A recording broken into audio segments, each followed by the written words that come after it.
আজকে যারা বোনকে তার জমি থেকে বঞ্চিত করেছে, ওরা বোনের উপরে জুলুম করেছে, ওরা বোনের উপরে অত্যাচার করেছে। হুজুর আমার বোন 1 বিঘা পাবে, আমি তাকে 15 শতক দিয়েছি আর দেইনি। মানুষ তো দেয়ই না, আমি তাও 15 শতক দিয়েছিলাম।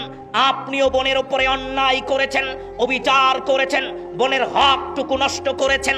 একটু আপনাকে বলে নেই, আন সাইদ ইবনে যায়েদ রাদিয়াল্লাহু আনহু قال, সাইদ ইবনে যায়েদ রাদিয়াল্লাহু আনহু বলছেন, قال রাসূলুল্লাহ সাল্লাল্লাহু আলাইহি ওয়াসাল্লাম, রাসূল সাল্লাল্লাহু আলাইহি ওয়াসাল্লাম বলছেন, মান আখাযা শিবরাম মিনাল আরদি যুলমান।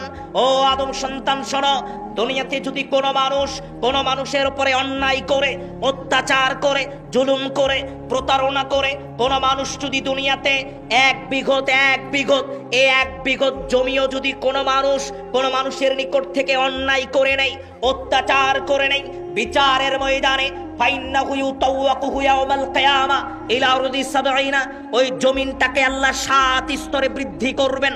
বনের জমি 1 শতক আপনার ভিতরে ছিল, বনের 5 শতক আপনার ভিতরে ছিল, বনের 7 শতক আপনার ভিতরে ছিল, বনের 10 শতক আপনার ভিতরে ছিল। ওই 10 শতককে আল্লাহ 70 শতক বানাবেন, 1 বিঘাকে 7 বিঘা বানাবেন। গোটা জমিনটা আল্লাহ বিচারের মধ্যে আপনার কাঁধে তুলে দিবেন। আল্লাহ বলবেন, এটা ওই জমি যেটা তুমি বোনের নিকট থেকে নিয়েছিলা, ভাইয়ের নিকট থেকে নিয়েছিলে, এটা নিয়ে দৌড়াতে থাকো। আমি আমার কথা বলিনি, আমি যা বলছি তা বলেছেন মুহাম্মদ সাল্লাল্লাহু আলাইহি ওয়াসাল্লাম।